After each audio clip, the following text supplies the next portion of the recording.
مکہ میں قیافہ شناس آتے، لوگ اپنے بچوں کو ان کے پاس لے کر جاتے ہیں۔ قیافہ شناس اپنے علم سے بچوں کا مستقبل بتاتے ہیں۔ آج کا عنوان ہے یہ راہ گزر بھی تیرے انتظار میں تھی۔ یہ 583 عیسوی کا زمانہ ہے۔ رسول اللہ صلی اللہ علیہ وآلہ وسلم پچھلے 4 سال سے اپنے چچا ابی طالب کے ساتھ رہ رہے ہیں۔ ابی طالب نے تجارت کی غرض سے ملک شام جانے کا ارادہ کیا ہے۔ رسول اللہ اپنے چچا سے اس قدر مانوس ہیں کہ دونوں ایک دوسرے کے بغیر نہ کھانا کھاتے ہیں نہ کہیں جاتے ہیں۔ ابی طالب نے اپنے بھتیجے کو ملک شام کے سفر کا بتایا تو رسول اللہ اپنے چچا کے گلے لگ کر ساتھ جانے کے لیے ضد کر رہے ہیں۔ ابی طالب تو دل سے چاہتے ہیں، لیکن رسول اللہ کی چھوٹی عمر کی وجہ سے انہیں ساتھ نہیں لے جا رہے۔ مشکل سفر، گھر سے دور، دوسرا ملک، ابی طالب کے ذہن میں بہت سی باتیں ہیں۔ رسول اللہ کا شوق دیکھ کر چچا مان گئے ہیں۔ رسول اللہ یقیناً اس سفر کے بارے میں سوچتے ہوں گے۔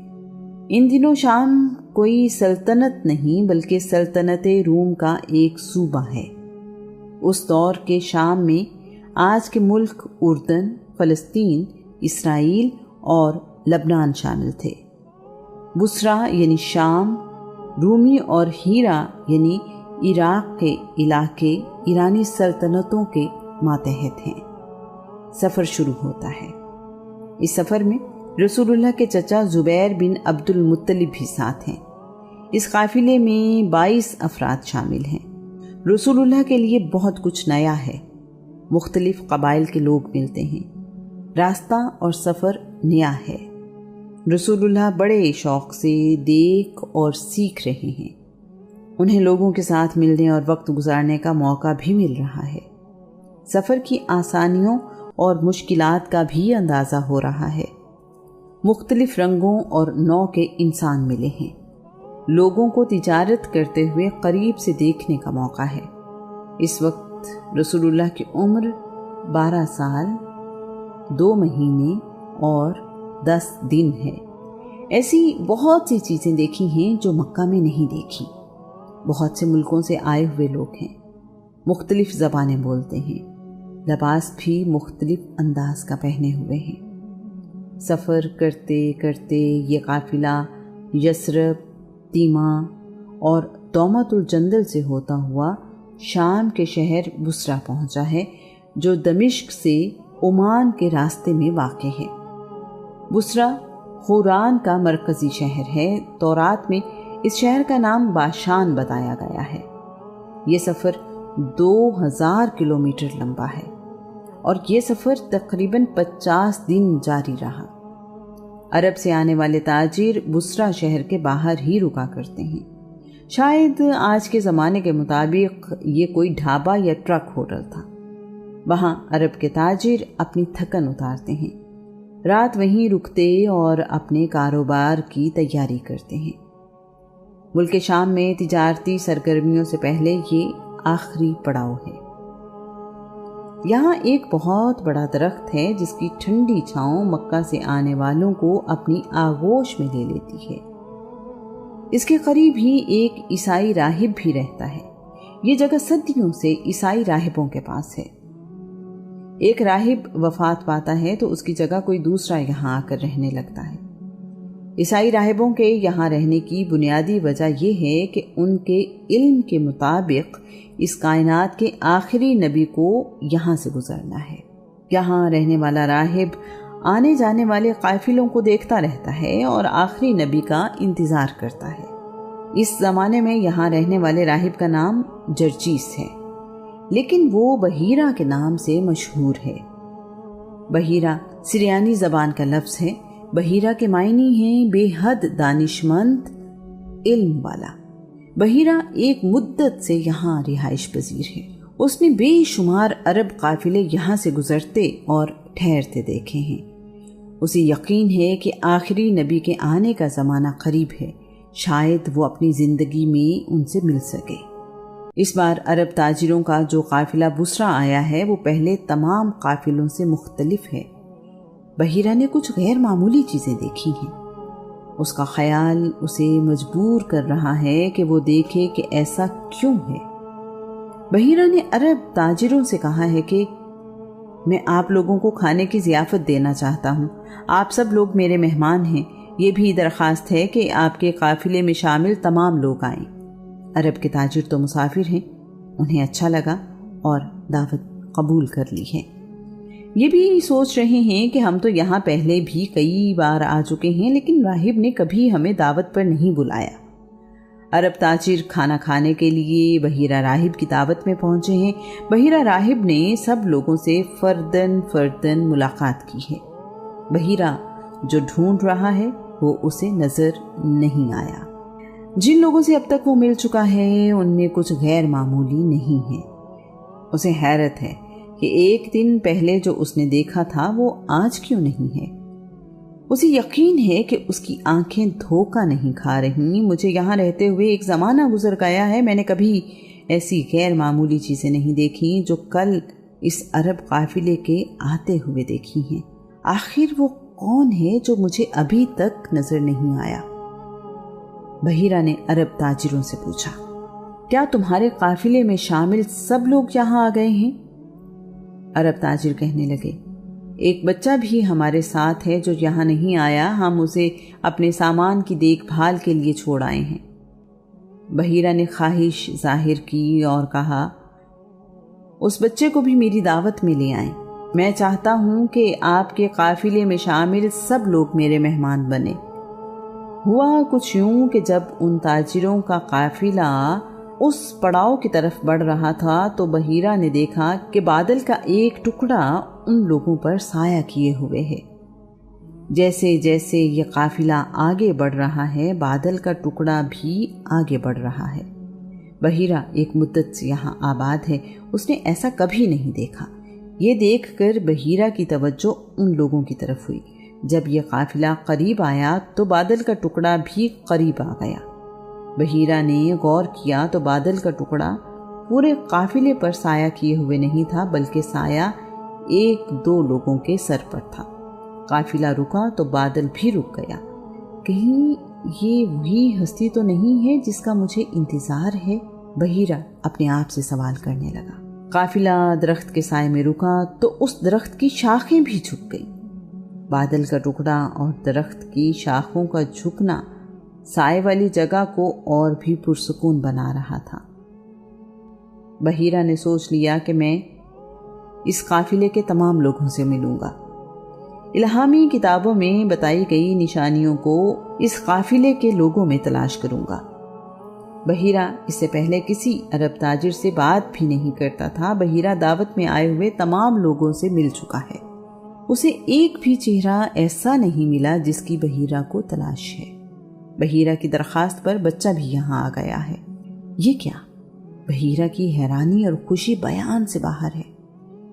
وہ جس کی تلاش میں ہے یہ تو ہو بہو وہی چہرہ ہے۔ خوبصورت شکل، کشادہ پیشانی، پر نور چہرہ، سنجیدگی اور پیاری آنکھیں۔ ایسا چہرہ ہے کہ اسے تکتے رہنے کو دل چاہتا ہے۔ معصومیت چہرے سے ظاہر ہو رہی ہے۔ بحیرہ کا مقصد پورا ہو گیا ہے، اسی لیے تو اس نے دعوت کا اہتمام کیا ہے۔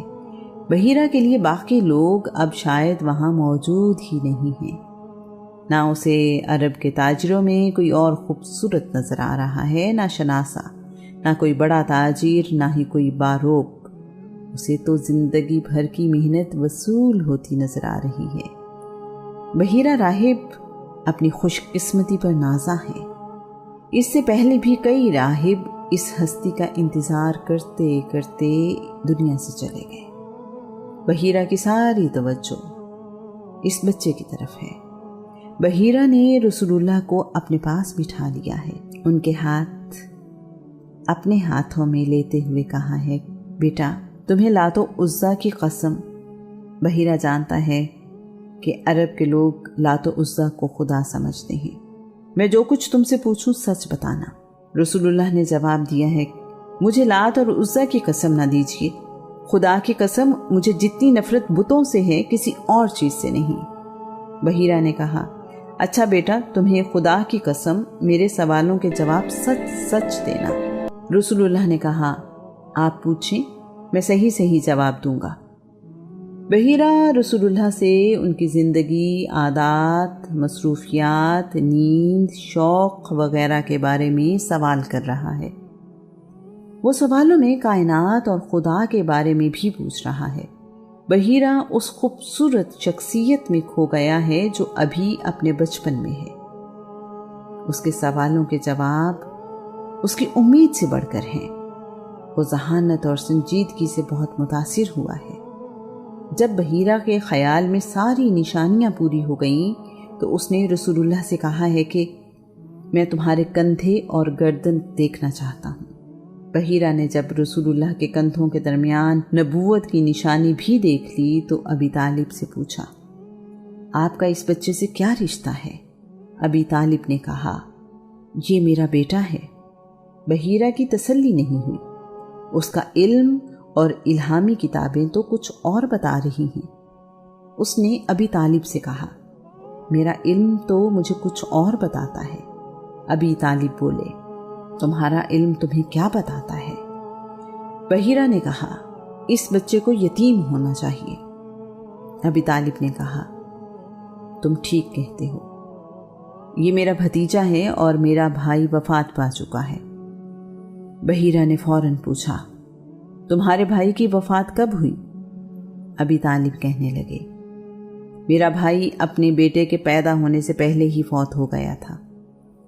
بحیرہ کی آنکھوں کی چمک بتا رہی ہے کہ جس ہستی کے لیے وہ یہاں رہتا ہے یہ وہی ہستی ہے۔ بحیرہ نے ابی طالب سے کہا، میں نے جو خوبیاں اور نشانیاں آپ کے بھتیجے میں دیکھی ہیں وہ اس کائنات کے آخری نبی کی نشانیاں ہیں۔ میں نے بادل کو اس کے سر پر سایہ کرتے اور ساتھ چلتے دیکھا ہے۔ اس کا چہرہ وہی ہے جو الہامی کتابوں اور نبیوں نے بیان کیا ہے۔ میرا مشورہ ہے کہ آپ اسے جلد سے جلد مکہ واپس لے جائیں، ایسا نہ ہو کہ یہودی اس کو پہچان لیں اور نقصان پہنچائیں۔ اگر انہوں نے وہ دیکھ لیا جو میں نے دیکھا ہے تو وہ ضرور اسے نقصان پہنچانے کی کوشش کریں گے۔ اس کا زمانہ قریب ہے میں بتایا جا چکا ہے کہ رسول اللہ کے والد عبداللہ کو شام میں یہودیوں نے پہچان لیا تھا کہ یہ آخری نبی کے والد ہیں۔ انہوں نے عبداللہ کو جان سے مارنے کی کوشش بھی کی تھی۔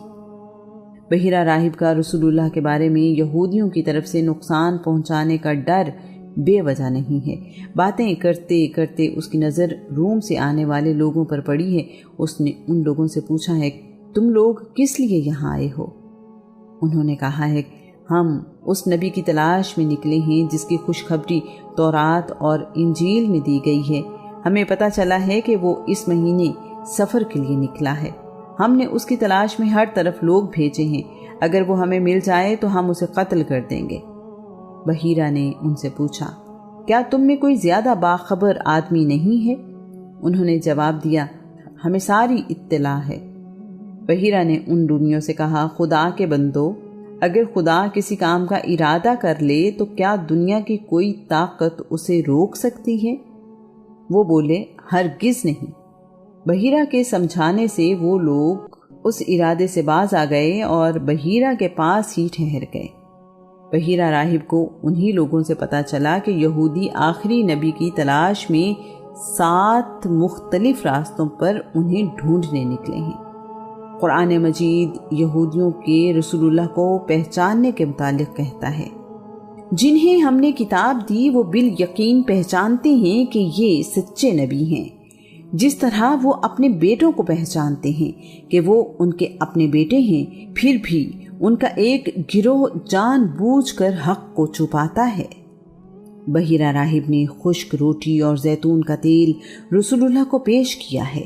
بحیرہ راہب اس کے بعد اپنی قیام گاہ کی طرف چلا گیا اور بار بار کہہ رہا ہے، میرا اندازہ درست تھا، آج میرے من کی مراد پوری ہو گئی، میں تو اسی انتظار میں تھا۔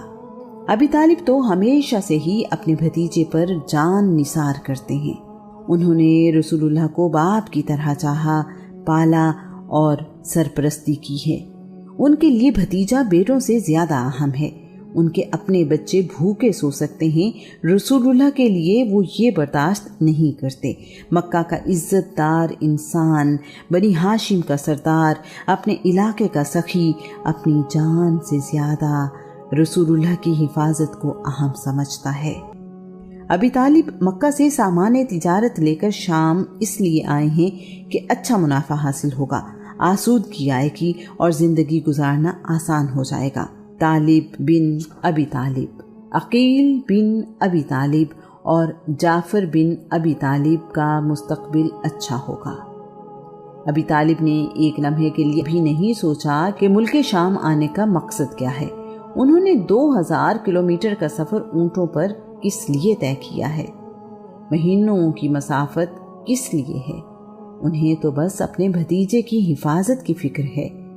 مالی اور دنیاوی فائدہ نظر انداز کیا، اپنا مال اونے پونے داموں بیچا۔ مکہ سے ساتھ آئے ہوئے تاجر پریشان ہیں کہ ایک عقل مند اور ذمہ دار تاجر سب کچھ جانتے اور سمجھتے ہوئے بھی اپنا سامان بغیر نفع کے بیچ رہا ہے۔ اسے اب ملک شام سے سامان خرید کر مکہ لے جانے میں بھی کوئی دلچسپی نہیں ہے۔ ابی طالب یہیں سے رسول اللہ کے ساتھ مکہ واپس لوٹ آئے ہیں۔ ابی طالب نے بحیرہ سے مل کر یہ جان لیا ہے کہ یہ راہ گزر بھی تیرے انتظار میں تھی۔ تاریخ اس بارے میں خاموش ہے کہ رسول اللہ کے چچا زبیر بن عبد المطلب بھی ان کے ساتھ مکہ واپس آ گئے یا باقی تاجروں کے ساتھ ملک شام میں ہی رکے۔ رسول اللہ سفر شام سے واپس آ چکے ہیں۔ اب 591 عیسوی کا زمانہ ہے۔ رسول اللہ کی زندگی پہلے جیسی ہی ہے۔ آپ بکریاں چرانے جاتے ہیں اور کائنات پر غور کرتے ہیں۔ اس زمانے میں رسول اللہ کا ملک شام جانا اور بہت سے تجربات سے گزر کر واپس آنا بہت اہم ہے۔ رسول اللہ اپنے ہم عمر لڑکوں سے زیادہ با اعتماد بھی ہیں اور علم بھی ان سے زیادہ رکھتے ہیں۔ رسول اللہ کو بکریاں چراتے ہوئے 12 سال گزر چکے ہیں اور شام سے واپس آئے ہوئے 8 سال۔ اب رسول اللہ تجارت کرتے ہیں، سامان تجارت دور دراز علاقوں میں لے کر جاتے ہیں۔ اب رسول اللہ کی عمر 20 سال ہے۔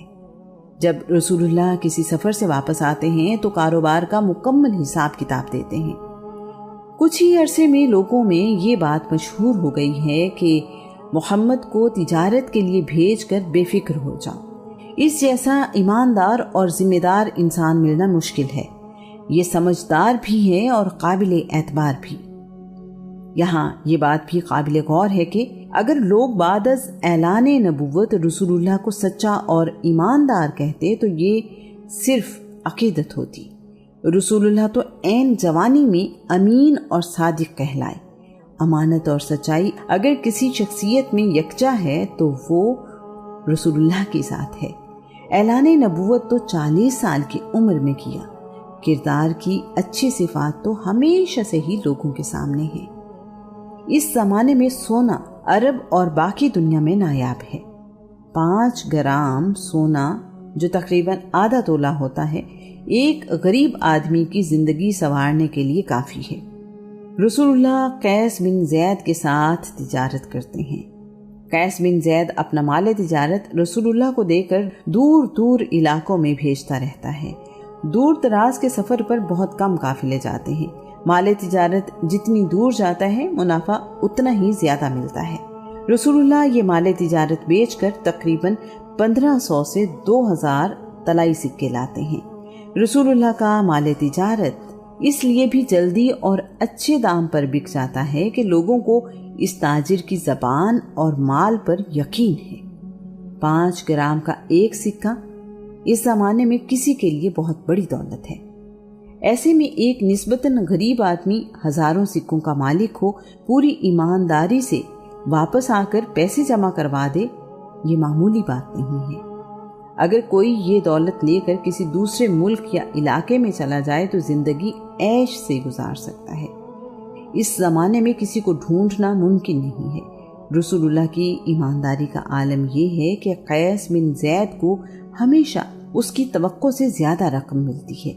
جب رسول اللہ نے قیس بن زید سے تجارت کرنا چھوڑی تو قیس نے کہا، خدا کی قسم، اس کے بعد مجھے تم جیسا دیانتدار اور شریف انسان نہیں ملے گا۔ اس کے علاوہ یہاں ایک اور بات بتانا بھی ضروری ہے کہ رسول اللہ جب مال تجارت لے کر جاتے ہیں تو بہت سے دوسرے تاجر بھی اپنا سامان رسول اللہ کے ہاتھ بھیج دیتے ہیں، رسول اللہ کو منافع دینے کی بات بھی کرتے ہیں۔ قیس بن زید کا بیان ہے کہ اگر محمد نے میرے مال کی تجارت کرتے ہوئے کسی اور کا مال بیچا ہے تو اس تاجر سے نہ منافع لیا نہ ہی اس کام کی اجرت لی، حالانکہ یہ محمد کا حق تھا۔ امام احمد بن حنبل کا بیان ہے، رسول اللہ جب سفر سے واپس آتے تو اپنے دوستوں سے ملتے، ان کی خیریت دریافت کرتے، اگر محسوس کرتے کہ کسی دوست کی مالی حالت اچھی نہیں تو اپنے منافع میں سے اس کی مدد کرتے۔ رسول اللہ غریب اور بوڑھے لوگوں کی مدد کرتے ہیں، ان کا بوجھ اٹھاتے ہیں۔ اگرچہ رسول اللہ دولت مند نہیں ہیں لیکن سخاوت میں ان سے زیادہ کوئی نہیں ہے۔ حسین بن علی بیان کرتے ہیں، رسول اللہ اپنی آمدنی کو 3 حصوں میں تقسیم کرتے تھے۔ ایک حصہ اللہ کی راہ میں خرچ کرتے، دوسرا حصہ اپنے گھر والوں کو دیتے اور تیسرا حصہ اپنی ذات کے لیے رکھتے تھے۔ رسول اللہ اپنے حصے میں سے ضرورت مندوں میں تقسیم کرتے تھے۔ رسول اللہ جمع نہیں کیا کرتے تھے، نہ ہی رسول اللہ کچھ چھپا کر رکھتے تھے۔